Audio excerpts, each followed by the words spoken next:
이번 비디오에서는 서포트 벡터 머신이 선형 분리 결정 경계를 넘어서서 굉장히 복잡한 non-linear한 그러한 결정 경계를 만들어내는 방법으로 우리가 어떻게 변형시킬 수 있는지, 그리고 그때 사용되는 가장 핵심적인 기술은 소위 커널이라는 그 기법을 쓰는 건데, 그 커널이라는 것이 어떤 의미고 어떻게 활용될 수 있고, 그게 왜 non-linear한 컴플렉스한 바운더리를 만들어내는지에 대한 설명을 한번 우리가 공부해 보도록 하겠습니다.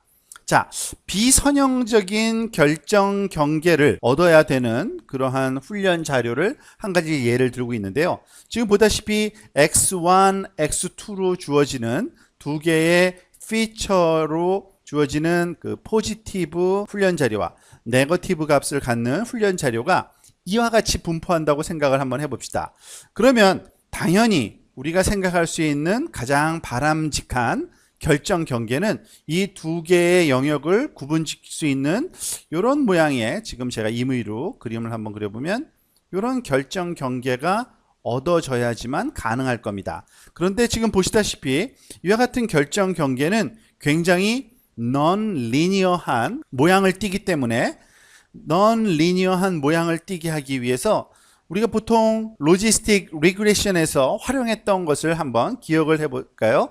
그런 것을 허용하기 위해서는 폴리노미얼 하이퍼세시스를 써야 하는데, 특별하게 단순한 특징들을 선형적으로 연결해서 만든 그런 하이퍼세시스 뿐만 아니라 그 특징들 간의 곱 또는 특징의 제곱들을 또는 더 높은 차수의 항을 포함하는 고차원 항들이 포함된 다항식으로 이와 같이 하이퍼세시스를 우리가 가정해야지만 이와 같이 복잡한 non-linear한 모양의 결정 경계를 얻을 수 있었던 것을 기억하실 겁니다. 그리고 우리가 보통 하이퍼세시스라고 하는 것은 이 폴리노미얼 다항식으로 표현된 이 식들의 결과값이 만약에 예를 들어서 세타 0 더하기 세타 1 x1 더하기 등등등 해서 이 값이 0보다 크다면 이 하이퍼세시스 값이 1이 되도록, 그죠? 그리고 안 그럴 경우에는 0이 되도록 우리가 하이퍼세시스를 만들어 놓고 가장 최적화된 이 세타 값을 주어진 훈련 자료로부터 구하는 것이 우리의 그 목적이었던 걸 기억을 하실 겁니다. 그런데 지금 이 그러니까 고차원 항을 갖는 폴리노미얼을 쓰는 것을 좀 더 일반화시켜서 좀 단순하게 다시 한번 표현해 보면, 사실은 우리가 이런 하이퍼세시스를 썼다고 정리를 할 수 있겠습니다. 즉 세타 0 더하기 세타 1 피처 1 더하기 세타 2 피처 2 더하기 세타 3 피처 3 더하기 등등등. 즉 이 얘기는 뭐냐면, 우리가 보통 모든 파라메타들의 값은 어떤 특정한 피처들의 크기를 어느 정도 기여했는지를 찾아내는 게 우리의 이런 하이퍼세시스의 기본적인 그 포뮬레이션 원리인데, 이 고차원 항을 포함하는 이 폴리노미얼의 경우에는 이와 같은 견지에서 봤을 때 첫 번째 피처로서, first 피처로서 x1이라는 피처 값을 사용한 거고요. 그죠? 그리고 두 번째 피처로는 x2라는 두 번째 요 피처 값이 사용된 거고요. 세 번째 피처로는 그것을 조합한 x1과 x2의 곱셈을 세 번째 피처로 활용했다고 생각할 수 있는 겁니다. 마찬가지로 계속 확장해서 생각할 수 있겠죠. 이 피처 4는 뭘 사용한 거예요? 피처 1을 제곱한 값을, 피처 5는 피처 2, x2를 제곱한 값 등등 해서 특정한 피처의 제곱 또는 높은 차수를 피처로 사용했다는 것 뿐이지, 모든 다양한 피처들의 기여도들의 합의 형태로 주어진다는 것은 어떠한 그 폴리노미얼 또는 어떠한 소위 피처를 사용했든지 간에 그 기본적인 포뮬레이션 의미는 똑같습니다. 자, 그 얘기는 뭐냐면, 만약에 이런 그 고차원 항 말고는 또 다른 특징이 없을까? F1과 F2와 F3를 우리가 반드시 이렇게 고차원 항으로만 써야 되는 건 아닌 거예요. 그죠? 어떤 특정한 특징들을 찾아낸다면 그 특징들을 대상 피처로 우리가 활용할 수도 또는 확장할 수도 있겠다라는 것을 요 포뮬레이션에서 우리가 알 수가 있는 겁니다. 자, 그래서 지금 우리 한번 생각해 보는 건데 아까와 마찬가지 예처럼 두 개의 피처 x1과 x2로 원래 주어졌던 이 피처 영역에 이런 점을 세 개를 한번 선택을 한번 해보겠습니다. 하나, 둘, 셋. 그리고 이거를 랜드마크라고 우리가 한번 불러보려고 해요. 그러니까 눈에 확연하게 들어오는 어떤 특징점이라는 의미로 이걸 랜드마크 1, L1, 이건 랜드마크 2, 그리고 이거를 랜드마크 3. 뭐 이런 식으로 한번 생각해 보고요. 자, 그렇게 한 다음에 새로운 피처를 한번 정의를 한번 해보자는 얘기입니다. 즉, 우리가 어떤 점을 지금 이거 보면은 x1, x2 공간상에 임의의 점 하나를 우리가 선정을 했을 때 이 점이 이 나머지 랜드마크들과의 그 관계 속에서 어떤 특징으로 찾아질 만한 게 없을까라고 생각을 하는 거죠. 보통은 이 근접도에 의존하는 그런 새로운 특징을 계산하는 것이 보통 많이 활용이 됩니다. 근접도라는 건 뭐냐면 이 새로운 점 x가 주어져 있을 때 얘가 얘까지 얼마만큼 가까운지, 그리고 얘하고는 얼마만큼 가까운지, 그리고 얘하고는 얼마만큼 가까운지, 이런 세 가지 정도의 특징 값을 활용하고 싶은 겁니다. 다시 말해서 given 어떤 x가 주어졌을 때 새로운 피처 하나 f1을 이렇게 한번 정의해 보자는 얘기입니다. similarity. 즉 영어로 쓰면 similarity는 의미하는 것은 근접도죠. 얼마만큼 유사도라고도 표현할 수 있고요. 뭐 근접도 둘 다 똑같은 의미입니다. 뭐 정확하게 표현하면 유사도겠죠. 자, 무엇의 유사도냐면 x라는 그 새로운 값과 L1이라는 랜드마크 1이라는 요 지점, 우리가 기준으로 잡고 있는 어떤 지점과의 유사도를 F1이라고 한번 정의하는 거고요. 마찬가지로 F2도 똑같이 similarity X, 이번에는 이 친구는 누구하고의 그 유사도를 쓰고 싶으냐면 L2입니다. 즉 이 친구와의 유사도를 우리가 F2로 보자는 얘기고요. 요거는 F1으로 보자는 얘기죠. 마찬가지로 F3는 누구겠어요? 똑같이 역시 similarity X with L3, 랜드마크 3. 자, 그런데 그 유사도를 정의하는 이 함수가 필요한데 이런 함수는 어떨까 한번 여러분들한테 제안하는 겁니다. 즉 이런 함수 여러분들이 다른 데서도 많이 살펴본 적이 있을 텐데 exponential 함수를 쓰자는 겁니다. exponential 가로 열고, 그러니까 지수 파트죠. 2 시그마 제곱분의 x 마이너스 L1까지의 거리의 제곱.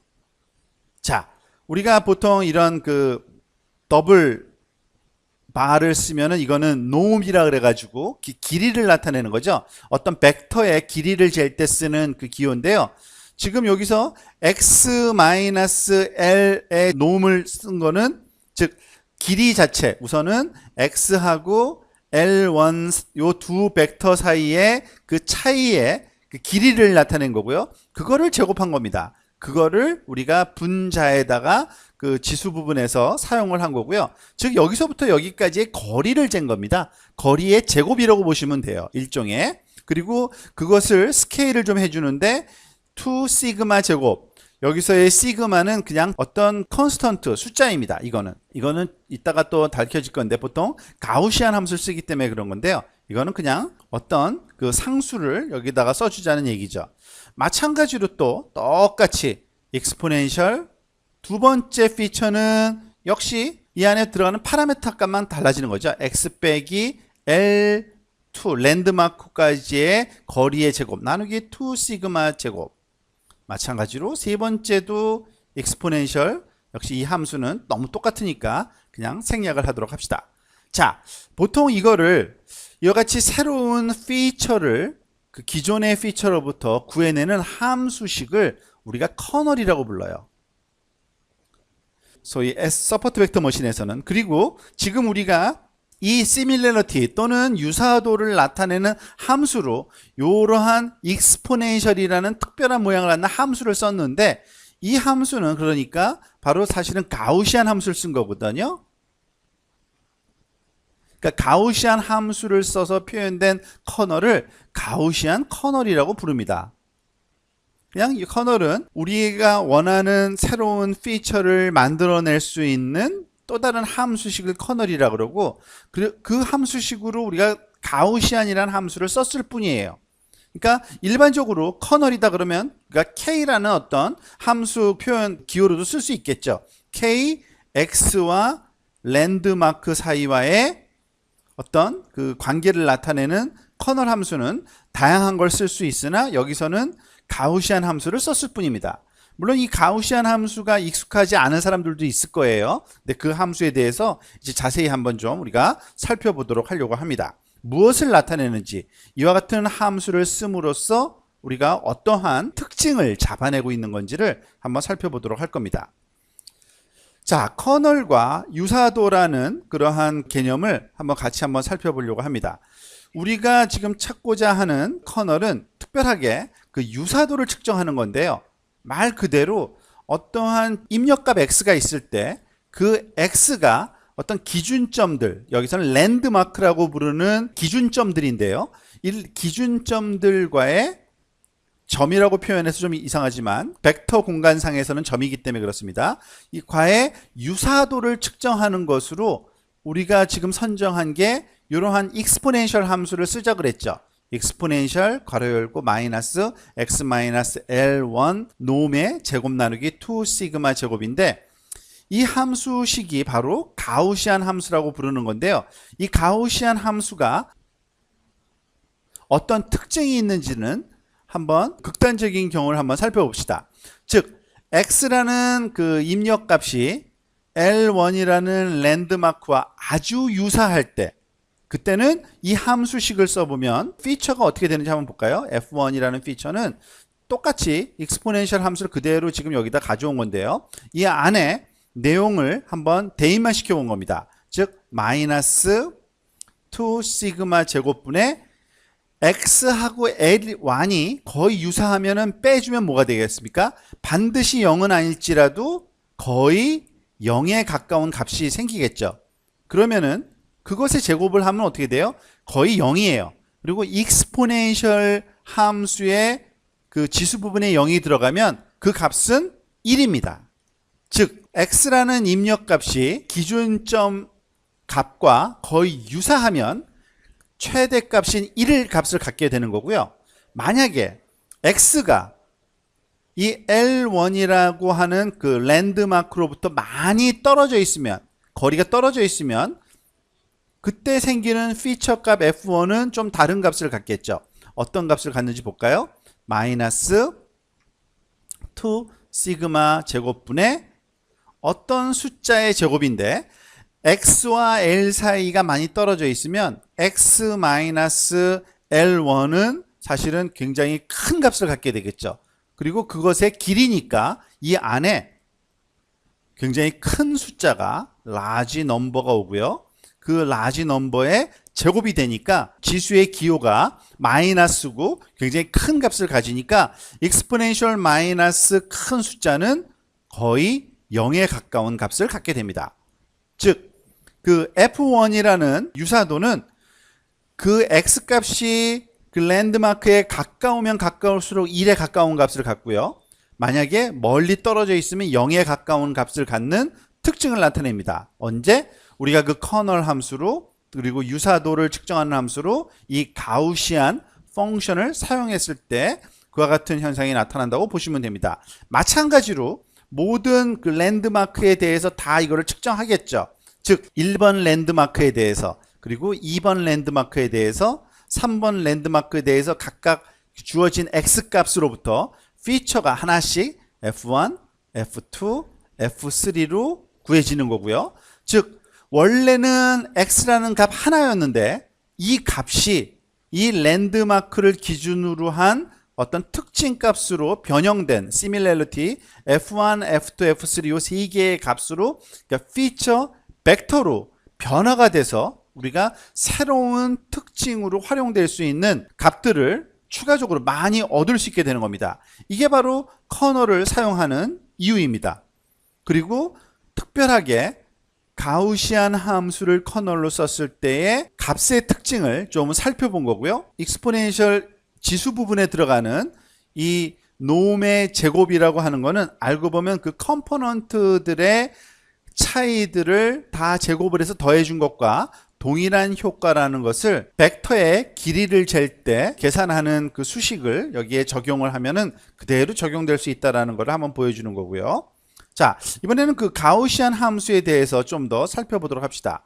예를 들어서 한 지점 랜드마크가 그 첫 번째 랜드마크 우리가 L1이라고 표현했었던 이 부분의 값이 3과 5로 주어졌다고 봅시다. 그러니까 2차원 공간에서 3과 5라는 좌표 값의 지점이라고 할 때 그 지점과의 similarity를 유사도를 구하는 함수 이 F1은 exponential 앞에서 봤던 것처럼 마이너스 x 마이너스 L1의 제곱 나누기 2 시그마 제곱 형태로 주어지는데요.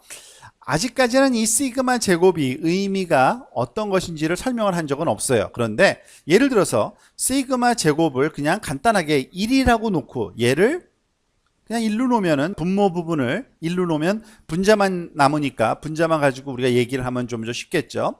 자, 그 함수를 모든 x 좌표에 대해서 그림으로 그려본 겁니다. 그러면 서피스가 생겨요.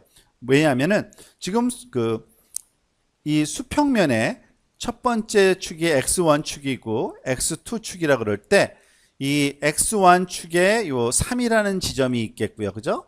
3이라는 지점, 그리고 x2에 5라는 지점.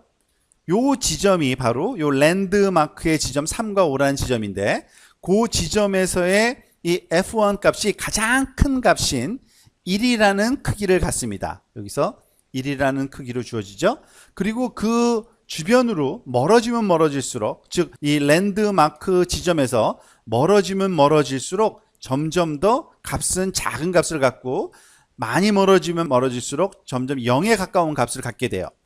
이것을 3차원 서피스로 표현해 본 거고요. 그리고 여기서 그 색깔은 그 높은 값을 나타내는 그 붉은색과 낮은 값을 나타내는 파란색으로 이렇게 오버라이팅만 해줘서 좀 더 시각적으로 잘 보일 수 있게 해줬을 뿐입니다. 근데 이 밑에 거를 보면요, 똑같은 이 가우시안 함수인데 우리가 지금 이렇게 서클로 그려놓은 거는 컨투어 맵으로 그려본 겁니다. 즉 요 지점 x1 3이고요 x2가 5라는 요 지점을 기준으로 굉장히 큰 값을 갖고 점점 멀어지면 멀어질수록 0에 가까운 값을 갖는 이 함수를 우리가 가우시안 함수라고 불러요. 가우시안 함수. 그런데 요 시그마 제곱이 1일 경우에 이런 모양이라 그러면 만약에 조금 변형시켜서 시그마 제곱을 0.5라는 반으로 줄여보면 어떻게 될까요?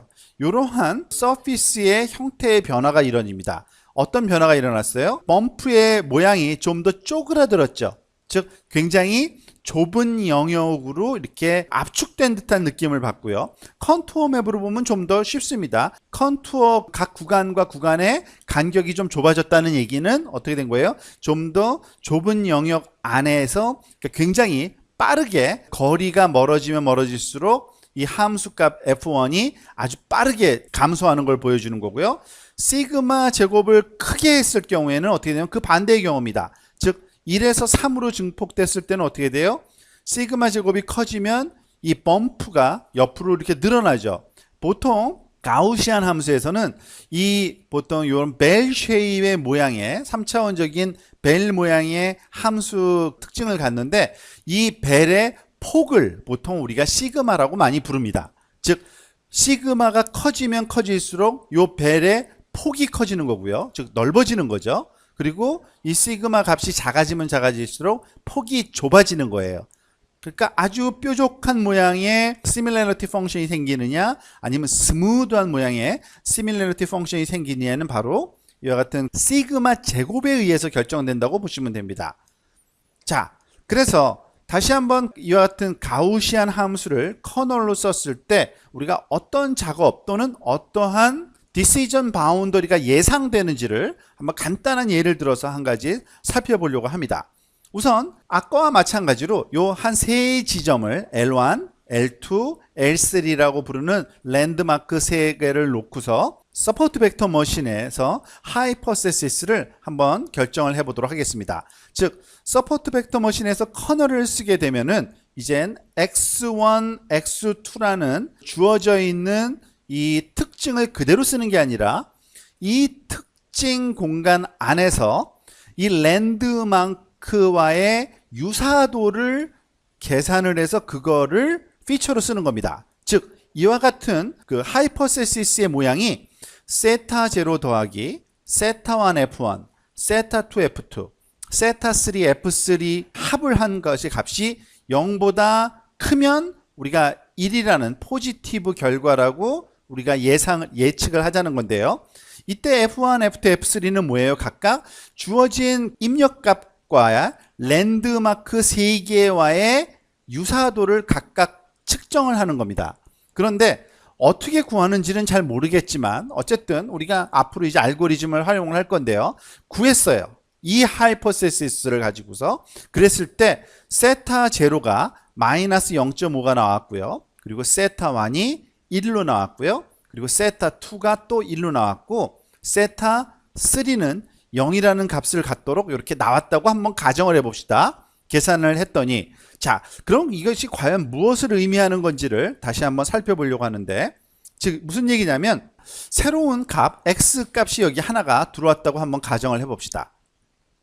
그랬을 때 이 x 값과의 그 각각의 랜드마크과의 거리를 한번 재보는 겁니다. 즉 F1 같은 경우에는 어떻게 돼요? 이 랜드마크 1과에 굉장히 근접해 있다는 걸 아니까 아마 1이라는 값이 주어질 거고요. 그리고 F2와 F3를 또 계산해 보면 익스포넨셜 함수, 가우시안 함수를 계산해 보면 알겠지만 이 L2와 L3와는 굉장히 멀리 떨어져 있으니까 아마 이것은 작은 값을 가질 거예요. 0. 0에 근접한 작은 값을 가질 거라는 얘기죠. 자, 그 얘기는 뭐냐면 이 하이퍼세시스에 다시 이거를 대입을 한번 해보면 세타 0 더하기 세타 1 F1이라고 그랬으니까 이 F1이 지금 값을 구했으니까 1이죠. 즉 곱하기 1이 된 거고요. 그리고 세타 2에는 곱하기 0이 될 거고요. 더하기 세타 3도 0이 될 거고요.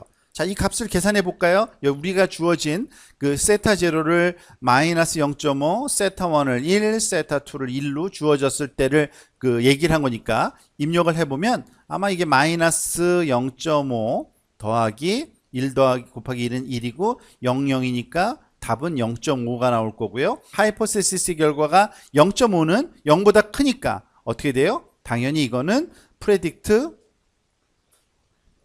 y는 1로 예측하는 거죠. 즉 이 값은 아마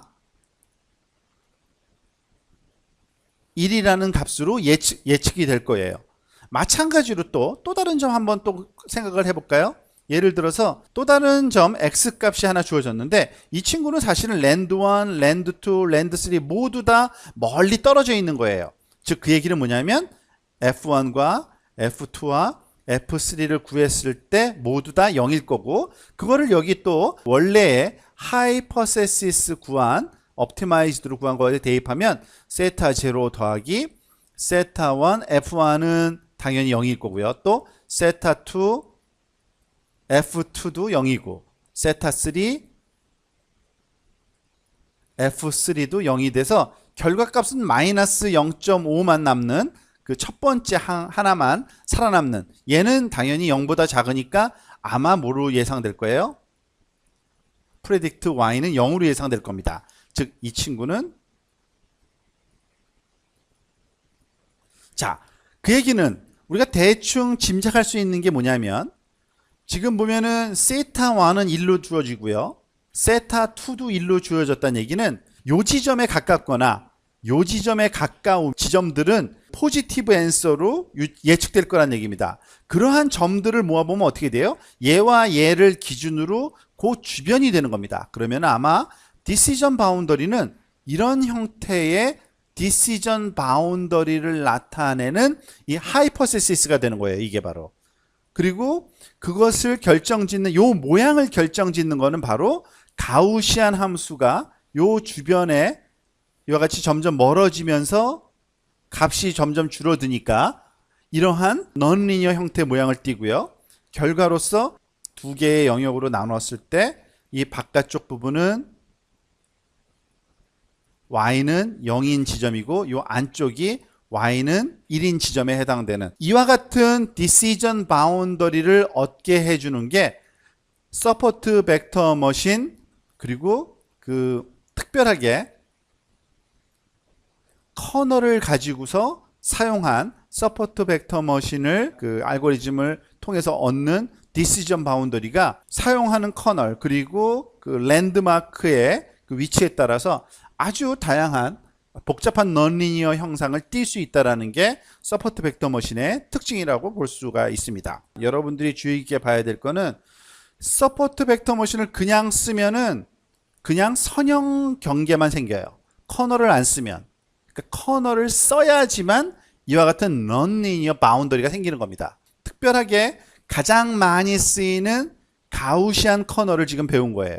물론 여러 가지가 있습니다만 그 위의 것들은 그다지 활용도가 높지 못해요. 이게 그래도 가장 많이 쓰이는 것 중에 하나라는 것을 알고 그 커널을 어떻게 결정하고 랜드마크 특별하게 그 의미를 다음 시간에 우리가 계속 공부를 해보도록 하겠습니다.